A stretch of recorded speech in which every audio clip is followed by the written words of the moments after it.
it would have, if I had to go back, it would have, I think, created more confidence Mm-hmm. in me to Mm-hmm. not be nervous about stepping into situations Mm-hmm. that were unfamiliar to me, Mm-hmm. particularly because, like I said, I didn't have anyone to talk to. Like, I was a first generation student. Mm-hmm. I couldn't be like, Mom and Dad, what was, Yeah. and so I think that would be it, is to like just not be nervous, because you will find your place at UMBC. This is UMBC Careers Unleashed, where we unleash stories, insights, and expertise to support you on your career journey. Let's dive in. Welcome back to your favorite career podcast, UMBC Careers Unleashed. And today we have got a celebrity, at least to me, right? The myth, the legend, the director of the Career Center here at UMBC. We have Christine Routzahn. Thank you, Stephanie. I wouldn't say celebrity. I would definitely say someone who's definitely excited to be here, though. Yes, and I want to make this admission on camera, and I was sharing this with you beforehand, but I want you to know I'm so excited. I'm personally excited to have you here because I just really think so much of your leadership. And that is one of the reasons why I wanted to have you here, because I feel like that your lens, your understanding of like the Career Center, but then also just like the university landscape itself, its resources, that when you talk or when we have one-on-one conversations, that's very poignant. And I think that perspective is something that would be a great offering to the student body. So that's why. I appreciate you're making me feel more at ease and warm my heart. Yes, it's true. And I just want to say you're really the celebrity of this podcast. You have made it your own, and it is awesome. It is awesome. That's why I said yes. Okay. I only would say yes to you. Okay. To me, you're better than anybody. Like, I'm saying yes to you because of what you've made this podcast to be. Oh, thank you. All right. So I know you are a fan of the podcast, and you know that we typically like to kick off our episodes with a career controversy. Okay. All right. Go for it. I don't know. You don't have pearls, the clutch. I have a scarf. Okay, good. So if you need to brace yourself, there you go. Okay. So here it is, right? We, of course, are in the AI area of like the world right now, Sure. So it's like the internet now, it's like AI, right? Okay, so AI, folks will argue that it can do so many things, right? And even in the career space, it can review a resume, right? If you plug it in, it can help write a cover letter. It can even help you prepare for an interview. So the question is, has AI made like the traditional career coach irrelevant? Am I getting fired?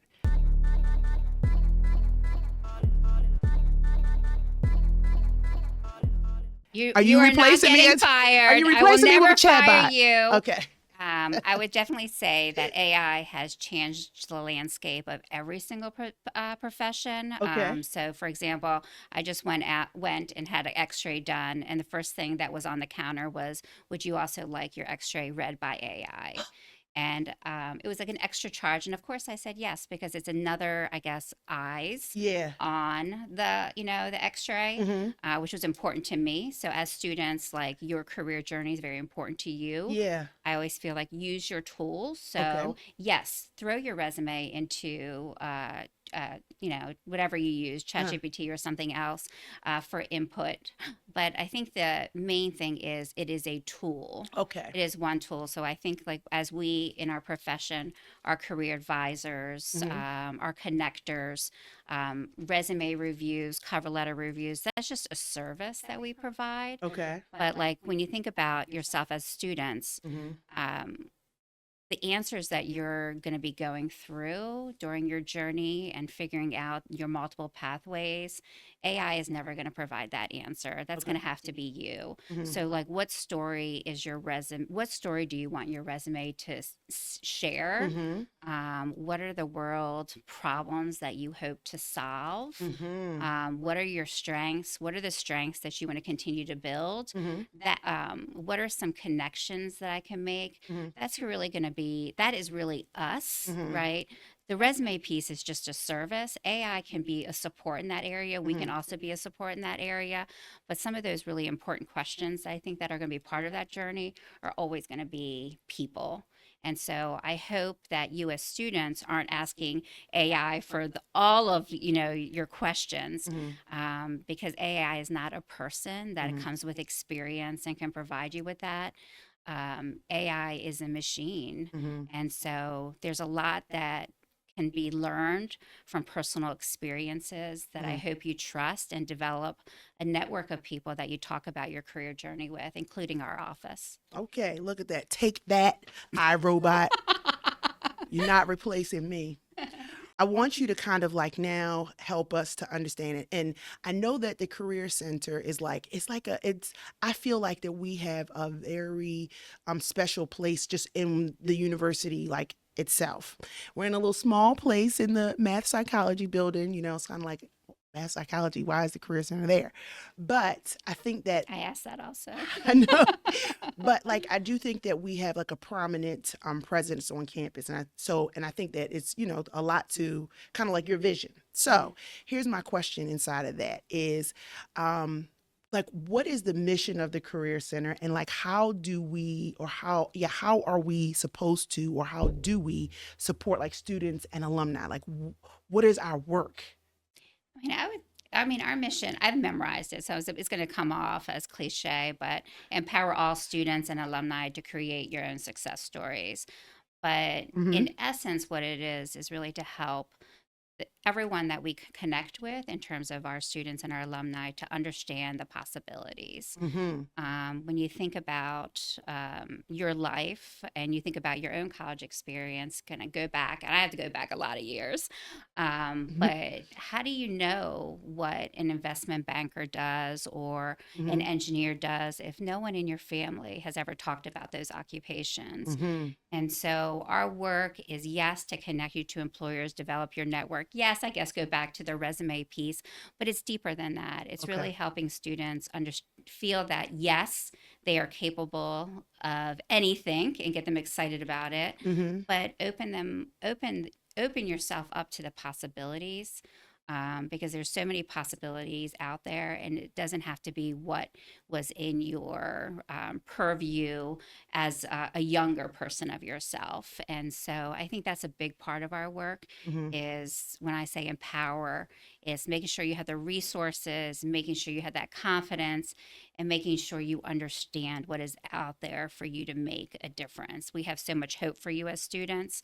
So we're excited to like unleash you. I guess that's back to your podcast. That's, what, I think that is a, I like that. While you were talking, my brain, the way it works, I was like, oh my goodness, where did Christine go to undergrad? Like, where did you go to undergrad? So I went, I'm going to go back further because I believe your college doesn't necessarily say as much as where you really grew up from. So start us there. I will. So I am from Baltimore County. My area is Rosedale, Essex area. That's where I've always lived. And traditionally, sometimes at that time, I'm going back again a lot of years, a lot of people didn't think about college. In fact, it was just assumed you didn't go to college a lot of times. And so after I went to high school, I traveled all the way to this area. I went to a school called Seton that merged with then Keough, Keough, which is in Catonsville. It's closed down now. I know. The age thing. But after that, I went to Loyola University in Maryland for a year, and I transferred to Georgetown University, and then I went on to Harvard University. And I say that because I think people have perceptions of who you are based on university, and don't really realize that every institution each student has a story. And my story was very different than some other students, or your perception that might have came about. Because I know both of my parents, I am the first generation for a college graduate.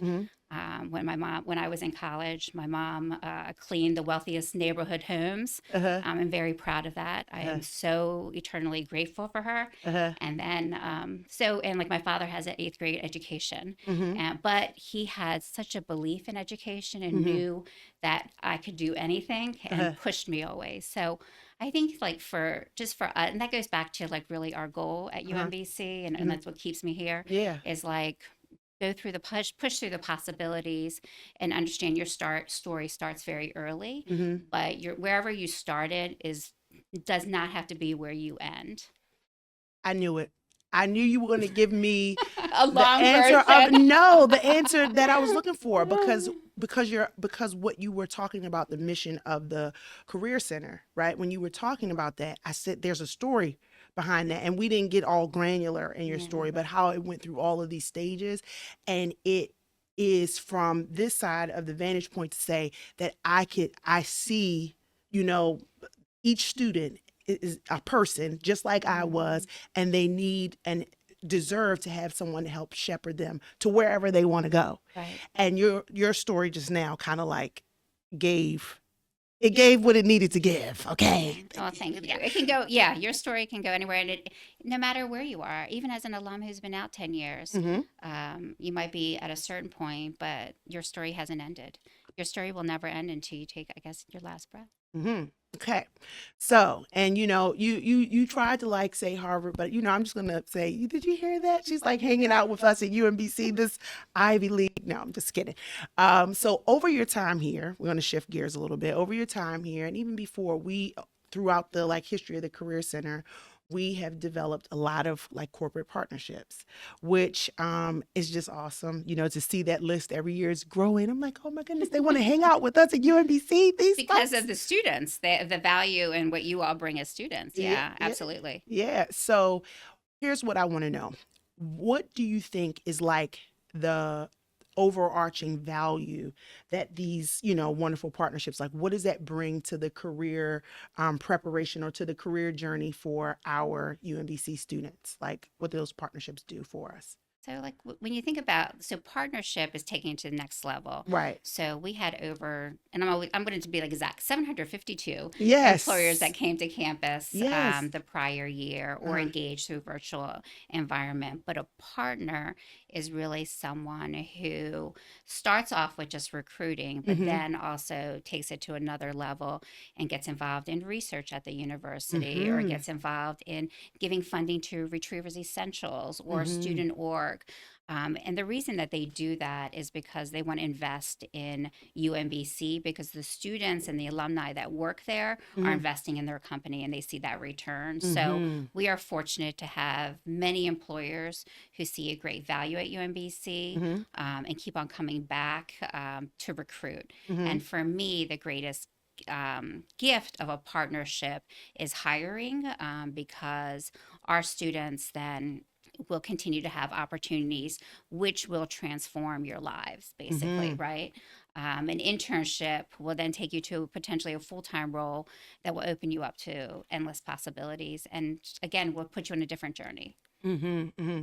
And so you said something there. You were talking about, and I think that speaks to like a cyclical relationship too, because you were saying that the reason why our corporate partners are interested in investing here is because then when our students become a part of their family, right? They part of their family, whether intern or what have you, full time employed, that they are adding value there. So they want to keep investing and keeping. It's just Right. like and I think that that's amazing. So here's my question inside of that. Like, how then pinpoint do our partnerships turn into like internships, job, like how does that happen? Like where does that happen at on campus? Is it that we're like taking them there? Are we like, saying, okay, we need 10 jobs? Like how does it happen? The behind the scenes. So, to be honest, like jobs are the first part of a partnerships. Okay. The partnerships build, I would say, after an organization sees the wonderful talent that UMBC has, because they're blown away. I can't tell you how many times employers from different companies, and I don't want to say, like, when we say corporate, we think large organizations, but this is everything from state agencies to nonprofits to, our medical institutions, to research, biotech, all the industries. It's like when you have an opportunity to really get to know the talent at UMBC and also the individuals that we bring into this institution and what we learn being part of the UMBC community, they want that to continue, because it adds value to their organization. It adds value to their work. They see the quality that UMBC students are doing in their internships and full-time roles, and they want to build on that partnership. So typically, and they will always, continue to hire because of the current students or the alumni that are in place. But building on that, again, then they look at other ways. How can they give back to UMBC, continue to build the wonderful pipeline that we already have? Look at that. You hear that, Retrievers? You make our job easy. You and do. and for that, we thank you. Okay. So let's shift gears a little bit. From your vantage point, right? We have year over year, we have these hallmark events. So from your perspective, what are like the top 3 can't miss events that we do year over year? What would you say they are? It's funny because as we're doing this, I am so tired just because I have never missed an event. I feel like I try to go to all of them, and people are always like, why are you always at all these events? It's because it actually makes me feel good. Like because I can see the connections being made. But if I was saying which ones are maybe our top things, I would always go to at least one large scale career fair. Okay. So like our spring career fair that's coming up, because there's no other opportunity for you to see over 100 organizations in one place at one time. Okay. You can practice your pitch. You can get it, learn more about organizations, potentially get hired. You can, so it's such a great opportunity. So I always say, definitely make sure your experience at UMBC includes career fairs for multiple reasons. And so there's a spring one and a fall one, There's right? right. We have 2 large scale, and then in April we have a smaller industry fairs. We have 4 of them. Okay. And so I think that's one. I'm also a big fan of going on the road. We have field trips to different organizations. This past fall, we went to T. Rowe Price, Constellation, Under Armour. So there's no also better way to experience, again, those possibilities than being in it. So going to an organization and seeing where they work or learning about their culture, this is an opportunity you're not going to have until you're hired by that organization. So take advantage of it. So I always say jump on the road visit, and then think about yourself in terms of where do you want to go, reflect on that. We talked a little bit about AI, right? When you apply to a position, right, you know that there's going to be a lot of other competition there. So it's really about networking and making those connections. So as you reflect on where you want to go in career, know that the Career Center and UMBC's campus in general has so many different opportunities. So what event can you attend to make those connections or learn about an occupation? So I would say your third event should be very also intentional, and you should also have more than 3 events. But whether that, I would say, is one of our industry panels, or it might be, you need professional clothing for the professional clothing closet, which you lead, a co-lead, and then, gosh, there's so many different events. I was going to say, so what you're saying is that you can't pick 3 because they have to go to all of them, right?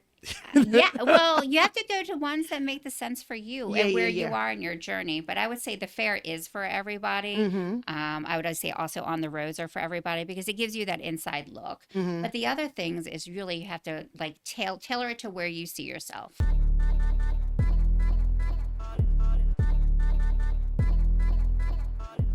If someone is saying, okay, it's April right now, or it's March right now when they're watching it, like how do they then know what's going on? Where do they have to look? Where can they find our events? So I would definitely always follow us on my UMBC group Okay. in for the careers. We are very active on social media, Mm-hmm. everything from Instagram to also LinkedIn. Very Mm-hmm. important to be on LinkedIn. And then Handshake Mm-hmm. has Career Center events, and then also events from other employers who want to invite a multitude of institutions. So there's three different places, which may, or more than three, that may Mm-hmm. seem overwhelming, but pick one that you feel is your go-to. If you're always on LinkedIn, pick that as the place that you want to follow the Career Center to get your information on the Career Center events. If you're always on Handshake, use that as your source. But we have our events in multiple sources, so that way it'll help basically where you are as a student or as alum. Okay. All right. So you've already praised the Retrievers, right? Our UMBC fam, right? You've already praised them. And so we're gonna put them Okay. here for a second because we already know they're great. But UMBC often has above average like career outcomes data. So like higher than national benchmarks, right? Like it's like that right after you graduate, either getting plugged into a graduate school or a career that's connected to your, major of choice, like that our averages are above the national benchmarks. Aside from having great students, we already know that. What do you think is like UMB's secret sauce? Like, how come we are seriously? You laughing? Well, what is our secret? What they say, the secret is in the sauce, Yeah. right? So, what is our like? What makes us special that allows us to have that above average outcome?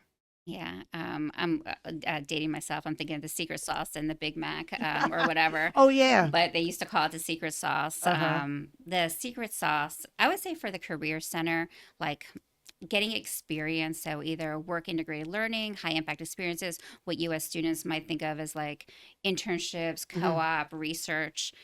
Those types of experiences are really in our DNA. What Okay. was that? What you call it? Like the Hmm. DNA thing? Hmm. Um, our goal as an institution is for you to walk out of UMBC to feel that you are prepared and Hmm. that you feel like you have a direction and that you're connected. And part of that is making sure you have experiences where you can try out your interests, your goals, you can apply your skills, develop new skills. So Hmm. I would say our focus on applied learning Hmm. is very strong. We have a lot of initiatives around that. So I would say that is one of the core ways that we continue to make sure our career outcomes are strong. Hmm. Did you ask for one? I can't remember now the No, I, question. I was just saying, what is our secret sauce? Like, what Oh, is the yeah. thing? So I you, would say our secret sauce is that because when we look at even students when they graduate, those that are employed over 50, nearly, it's always about 50% or even more Mhm. students accept opportunities where they interned or worked at UMBC. Wow. Very, very important fact Mhm. because it's one of the ways that you can like leverage your next step Mhm. post UMBC. Mhm. Mhm. And you know what? While you were talking, it took me back to my undergraduate years, and I remember like prior to college or undergrad that I felt like sometimes in my area like an outlier in some ways. And Mm. then when I got to college, it was like everybody, I'm like, man, everybody here is so smart. Everybody like it was like that the specialness around like some places where I esteemed myself was not as big of an outlier. And I would probably imagine that at UMBC because everybody is doing such great things that the students Mhm. here are feeling like, oh my goodness, I am not doing enough. But I remember after I graduated and then I kind of like came back to my neighborhood and Mm. area, I was kind of like, wow, like, You're the rock star. and not Yeah. even just that, but it was Yeah. like, you know how when they say iron sharpens iron, because the DNA of UMBC is that we want to create and facilitate that like opportunity for you to become whatever that might become normal like you get Mhm. comfortable with that and everybody around you is like really sharp in that way like I got to get an internship. I mean I have students who are coming to UMBC their first semester first year students and they're Yeah. like oh yeah I got to get an internship this summer and I'm like you are a rock star because like Mhm. I wasn't even thinking about internships at that time. And so I really think that even though sometimes it may feel like you're like chasing a unicorn, but when you leave UMBC or after you've been equipped, I think that that is going to be like it's the thing that makes you special. It's the Yeah. thing that makes them probably that outcome. It's like that because the whole time you were around such sharp people that now you go into the workforce and you're really sharp, you know? Yeah. Well, I think I always remember that there'll always be someone that's smarter than you, Hmm. right? There'll always be someone who networks better than you. Hmm. But we make each other stronger, Hmm. right? And it's the community that we're in, the people that are part of who we grow with. Like we make each other stronger. And I'll just end with that. Okay. Okay. So this whole episode has been a TED talk. No, I'm just kidding. I want to throw in something kind of funny. So I was thinking about, and Oh, now I'm nervous. no, seriously, and you already know. So I don't know. I you don't do. know what you're going to say. You do. So as I was thinking about this episode, I was like, oh my goodness, like, and you often talk about this, that while you work here at UMBC, that you now also have a rising, like a senior in high school who will then become a first year college student. And it made me think of the movie. And I think it was two. It was like one that was like in the like 70s, and then they redid the movie in 2003. It's called Freaky Friday. Oh, I remember that movie. Where the mom and like they went to sleep one night, they had an argument or something like that, and then they went to sleep. And that morning when they woke up, the mom brain, her personality was in the daughter's body, and then the daughter's brain and mind was in the mom's personality. And because they looked like the same thing, like the daughter had to go to the mom's job, and the mom had to go to high school, and she's talking to the daughter's friends, and they're telling all her secrets and all that kind of stuff. So anyway, I say that to say, I'm like, oh my goodness, like what if you switch places with like a first semester freshman, but you are Christine Routzahn on the inside. How would you engage with UMBC and its resources? Like if you were in the body of a first semester freshman, but with what you know now. I think some of the things that you were saying about like not being sure if you're smart enough or like if you're in the right place. I remember when I was a student, I felt that way. Okay. And back in my day, they used to actually put all of our grades up on the wall and would circle the average. And so when you didn't see yourself sometimes being in that average, you always then doubted yourself. And I think that made me also like sometimes not go into I actually felt like I was nervous about going into certain career paths Okay. as a student. And I think if I could do it again, I would say something like, I am enough and I know I can do it. And don't hold back, and make sure that I use all the resources and all the connections that were at my fingertips as a student at UMBC, because I guess I'm going to be at UMBC, right? Because at UMBC, gosh, we have faculty who want you in your labs and do research. We have a wealth of, I mean, we are in the best place. Being in Maryland, you got the best medical institutions, you got the best universities, UMBC, hello. But we're also surrounded by great companies, like everything from, T. Rowe Price to McCormick, you name them all, right? And so I think that it's to take advantage of all the opportunities as you go through, like, go into the student orgs, open your eyes, do something different that you normally wouldn't do. Because like I said, we make each other better, and it'll also, I think, create more confidence. It would have, if I had to go back, it would have, I think, created more confidence in me to not be nervous about stepping into situations that were unfamiliar to me, particularly because, like I said, I didn't have anyone to talk to. Like, I was a first generation student. I couldn't be like, Mom and Dad, what was, Yeah. And so I think that would be it, is to like just not be nervous, because you will find your place at UMBC. That's poignant. And that speaks to me, because I've said it on the podcast, but my word for it is that even till today, sometimes I feel small. Like, why do they want me? Why would I go there? But here's the way I'm imagining it. It's like, Christine's personality in the first semester saying, come on, you can do this. We're going on the road, and you're going to be on the road, like you're talking to, because you're going to meet, a recruiter there, or you don't even know what you're going to meet, or you don't even know who you're going to see there, or whatever the case. And just like that pep talk, that internal dialogue that just helps you to put one foot in front of the other. Like, Yeah. A lot of times we don't know how much we can really do until we, are in it.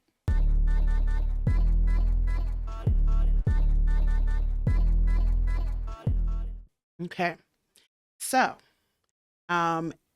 bringing it back to just like kind of like what the Career Center is doing. The world is changing. Of course, we've already talked about that with AI, and then also just like job prospects, right? Like we've experienced recently a government shutdown that lasted a long time. We, on the other side of like COVID-19 and like virtual work, like the world is just rapidly just changing just the landscape of the, professional sphere. So what I want to know is listen, I'm asking selfishly a little bit, like, where are we going? Like, what are the things that it's like, okay, we're sinking our teeth in, we're digging our heels in because we want to prepare tomorrow's, professionals for a world that that doesn't even exist yet. Like, what are the things that we're hunkering down on so that we can prepare them for the future, their future career? The world is always changing. That's true. So in years back, the same type of discussions were had, and the world will always move forward. Yeah. And so your decision is, you're moving forward, or Yeah. you're just going to be thinking, are you going to be in the back? Yeah. And so we always want to be in that front seat and moving forward and being the best that we can move. It is a tough time right now. I will not deny it. I know and I feel for students who are also searching at this time. And I can say 100% that we are nonstop working on it to bring in more employer partners and things. But in terms of like looking ahead, we're looking at a lot of different things. I would say definitely also looking at, as a student, what are additional things you can pick up through micro credentialing. We had your digital tech credential, so you can always pick up a unique skill that you don't have to major in that area of focus, but you can pick up a skill that you can also continue to share your story and share your strengths with employers. So I'm excited about that work. We are always looking at also ways to make sure, like I said, our DNA is make sure you have experience before you graduate. And so how can we ensure that and make that to scale for every student? Okay. Which is a hard thing. Is like, how can you ensure all of you as students can do that with your crazy schedules, whether you're an athlete or you're working full time? So that's why we've been thinking about, okay, what are some employers that can do partner projects looking ahead? What are some ways that we have funding from we worked with the governor's office to secure matching intern funds through what we call the Maryland Technology Intern Program. We have an intern and service funds. So we're always looking at innovative ways to make that's sure. MTIP? Is that what MTIP, so sorry, Maryland MTIP. Technology Intern Program, but it provides matching funds to employers. So I think for us as an institution and our office is really working hard in this current economy to also provide students with experience that can that they can leverage to showcase their skills and showcase to employers that experience that is really needed now in the workforce. Okay, so I heard two things in there. First thing I heard was that things are uniquely challenging, but there have always been times where like the job market was challenging.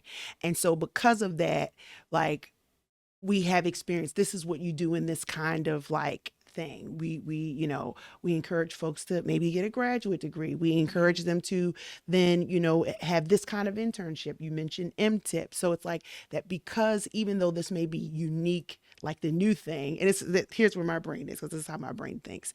There's this stuffed animal. I think it's called like a boo-boo lemon. Somebody from Gen Z help me. Who is it? Labubu, the Labubu. You're asking the wrong person Exactly. It's a Labubu. This thing is called a Labubu. You have to show me a picture of it. I don't even know know what it looks like. Okay? I don't even know. But it was someone who was talking to me about the Labubu, and when they were saying, "Oh, and my daughter, she wants to stand in line," and I said, "Okay, what is a Labubu?"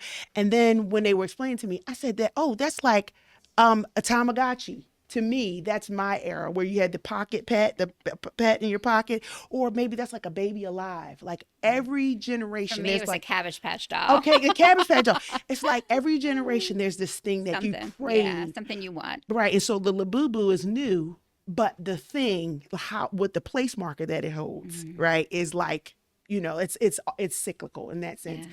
And so that's what I was hearing you say, that while there's a unique nature to this, that the challenges for, professionals and people in their career have always existed. And so we're using all of that research and information over the years to like help us to say, look, we know what to do. We're going to create opportunities, MTIP. We're going to create spaces and partnerships for, internships. We're going to, help you to make sure that your resume and everything, that you're pristine. So when you go out there, that you're ready to catch that, whatever thing it is that you're trying to do. So that was really encouraging to me. I think you said it perfectly. I heard you. I said, I know what this is. This is the Labubu. Yeah. Well, so the Labubu is like really never underestimate the value that you're bringing in to your next step, because the skills that you've gained, the connections that you've made will always serve you well. And don't forget that.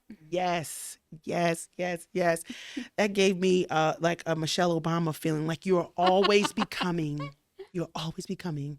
And in her book, I think it's called Becoming Michelle Obama or something like that. But you're always becoming. So that's cool. Okay. As I said, this whole conversation, I feel like, has been my personal TED Talk, okay? My personal TED Talk. I don't know if y'all are encouraged. You can have a TED Talk. You would be good at it, too. I don't know about y'all, if y'all are encouraged, but I'm definitely over here like, I'm adding that to my playbook. Okay, so if you had to leave us on any note from yourself, like, what would be, and you already said some of the things, but like, what is the thing that you want the UMBC Retriever family to know, like from you as the Career Center? Like, what is it that you just was like, this is, if you don't remember anything else, this is the thing that I want to leave you with. Go and be great, my friend. I know that's heavy, isn't it? It's heavy. But a lot of people will always ask me too, like, why have you been in this community for so long? And I could tell you, I would have never thought that 26 years can just kind of fly by. But it is this community that has helped me grow as a professional, has helped me learn so much. So as a student, number one, I always say, you have a community here at UMBC that absolutely cares about you. We want to make sure you succeed in all ways, not in all different ways, not just academic. And we want you to be healthy. We want you to have strong academics. We want you to feel fulfilled in your next step. Know that your experience that you've had here, I guess, as a student, is also a gift in of itself. And don't ever take it for granted, because when we think about, not everyone has had this opportunity to be in this community and learn from each other. And I would say, make us proud. You already have, by being part of UMBC. And we're excited to see where you would go. I know it's not like exciting words, but when you leave UMBC, you will know the gift that you have been given. So, mic drop. Mic drop. And listen, ladies and friends, pals, everyone, there it is. We have another episode wrapping up with our director, our fearless leader, my fearless leader. I'm sure there's a plethora of tools and things that we're going to plug into the show notes. I have on display for us the career guide. We have a new one that's just been released, the 2025-2026 version, whenever you're consuming this. But we have a career guide that's like, if we could not if we could put Christine in a book, right? This is not it's your life. Better than, because it's a guide of so many different resources. Yeah, and so many people. Yeah, and so many people put it together, and it is your resource. It's one of your go-tos. If you're someone who likes to read, we learn from different things. So I love the guide. I'll never take it. So we're One of going our to link that highlights. one. Well, we might link some other stuff in there too that you mentioned, maybe like M-Tip and some other things. So check out the show notes for our goodies. And we love you. Bye. Bye. Thanks.